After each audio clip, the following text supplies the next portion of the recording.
Oui. Il faut combien de briques pour faire un mur? Ah bah ça dépend du mur. Du mur? Oui, ça Pour dépend un mur du- normal? Qu'appelez-vous un mur normal? Un mur droit? Droit. Oui, comme un étudiant. Quel étudiant? Un étudiant en droit. Ah, de quelle hauteur? L'étudiant? Non, le mur. Un mur de bataille. Combien mesurez-vous? La hauteur d'un petit mur. Bon. Bon. Alors, ça dépend des briques. De leur largeur? Non, de leur hauteur. Et la largeur d'une brique, ça fait combien? Environ 3 fois la hauteur.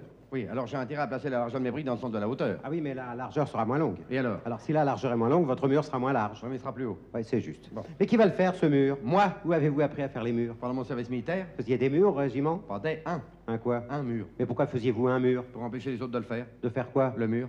C'est pas très clair, hein? C'est normal, un mur, ça fait de l'ombre. L'autre pas. Non, expliquez-vous. Eh bien, bah, c'est très simple. Le mur de la caserne était trop bas. Oui, alors? Alors l'adjudant m'a demandé de construire un autre dessus. Un autre quoi? Un autre mur sur le mur trop bas pour que la hauteur soit plus haute. Ah bon, alors en somme, vous avez fait le mur pour que les autres ne le fassent pas. Non, parce qu'il voulait pas le faire. Bah, si vous voulez pas le faire, vous avez demandé d'en faire un autre. Pour qu'il ne puisse pas le sauter. Vous comprenez? Non, mais je veux pas me rendre malade. Ouais, en tout cas, c'est pas facile d'élever un mur. C'est plus facile que d'élever une protestation.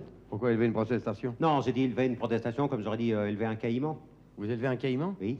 Il a ramené du Japon. Il parle japonais? Lui, non, mais moi, oui. Ah, vous parlez japonais? Ah, je suis en train d'apprendre. Ah. Il paraît que c'est plus facile que le chinois. Tout ça, c'est des Honda. De Honda? Non, des Hondy. Ah oui.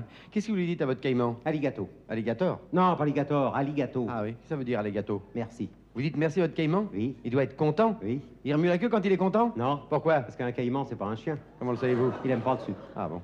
Il mange des poissons? Non, des fruits. Des bananes? Non, des murs. Alors en parlant de mur, qu'est-ce que je disais? Ah moi? oui, il me disait que c'était pas facile d'élever un mur. C'est exact. Tenez, prenez le camp des Lambert, par exemple. Qu'est-ce qu'ils ont fait, les Lambert? Bien, ils ont essayé d'élever un mur. Et alors? Et alors leur mur est très mal élevé. Ah bon? Oh, il est grossier. Ah. Oh. Il est peut-être trop mûr pour son âge. Oh, c'est pas une raison. Vous avez visité Jérusalem? Oui, en barque. En barque? Oui, c'était inondé. À cause de la pluie? Non, trop de monde au mur des lamentations. Ah. Mais enfin, avouez que c'est autre chose que le mur de Berlin. Ah, vous l'avez visité? On ne visite pas un mur, on le regarde. Oui, ou on le rase. En faisant attention quand on le rase. Pourquoi? Parce que les murs ont des oreilles. C'est juste. Bon. Alors qu'est-ce que je fais avec mon mur, Mais moi? c'est pourquoi faire ce mur? Voilà, c'est pour ne plus voir les gens qui m'entourent. Mais qu'est-ce que vous en faites? Je ne les supporte plus. Comment ça se fait, ça? Je suis devenu misanthrope. Misanthrope? Misanthrope. Alors, si vous êtes misanthrope, ne faites pas votre mur en briques. Alors en quoi? En pierre Molière. Ah.